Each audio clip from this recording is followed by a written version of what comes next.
Assalamualaikum warahmatullahi wabarakatuh. Makam Baqi merupakan makam paling istimewa dan tertua di Madinah. Kelak, Allah akan membangkitkan pertama dari orang-orang yang dimakamkan di Baqi. Ada riwayat menyebutkan, Rasulullah mendapat perintah untuk menziarahi makam tersebut dan mendoakan mereka. Bahkan kepergian Rasulullah sempat dikuntit istri beliau Siti Aisyah. Dalam riwayat dikisahkan, Aisyah bertanya, "Apakah kalian tidak ingin aku ceritakan diriku dan Rasulullah?" Kami menjawab, "Tentu." Lalu, Aisyah memulai kisahnya. Pada malam giliran, Rasulullah tidur di rumahku. Beliau datang lalu melepaskan terumpah dan kainnya, kemudian beliau menaruh terumpah tersebut di dekat kakinya, dan memakai kain tersebut sebagai alas tidur, lalu beliau berbaring. Tidak lama kemudian, aku menduga beliau sudah tidur. Beliau bangun perlahan tanpa ingin terdengar apapun. Beliau membuka pintu dan keluar secara diam-diam. Aku yang juga belum tidur segera memakai pakaian dan mengikuti beliau. Beliau pun berjalan hingga tiba di Baqi lalu berdiri cukup lama. Setelah menengadahkan tangan, beliau pun beranjak. Karena beliau berjalan dengan cepat, maka aku pun melangkah pulang dengan cepat pula secara diam-diam. Sebelum beliau tiba di rumah, aku sudah lebih dulu sampai, sehingga beliau masuk rumah dan menemukan sedang berbaring.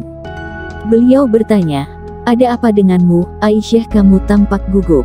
"Tidak apa-apa," jawab Aisyah. Beliau berkata, "Mengaku saja, atau Allah yang Maha Penyayang dan Maha Mengetahui akan memberitahuku." Aku pun menceritakan yang sebenarnya.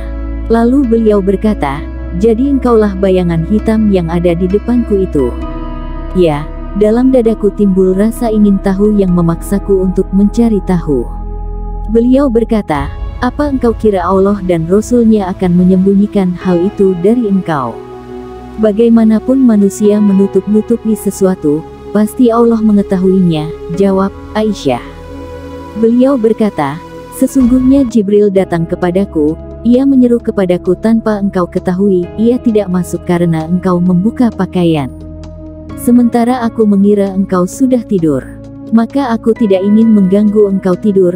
Jibril lalu berkata kepadaku bahwa Allah menyuruhku untuk pergi ke makam Baqi untuk mendoakan mereka. Aisyah berkata, "Apa yang harus aku ucapkan untuk mereka wahai Rasulullah?" Beliau pun menjawab, "Ucapkanlah semoga kesejahteraan tercurah kepada penghuni makam kaum mukmin dan muslim ini.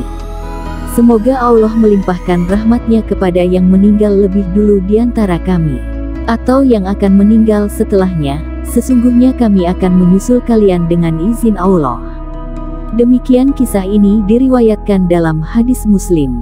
Kecurigaan dan rasa penasaran Siti Aisyah dengan mengintip atau mengikuti Rasulullah pada malam itu terjawab sudah. Ternyata Rasulullah mengemban perintah Allah untuk menziarahi makam Baqi dan mendoakan atau memintakan ampunan pada mereka. Subhanallah.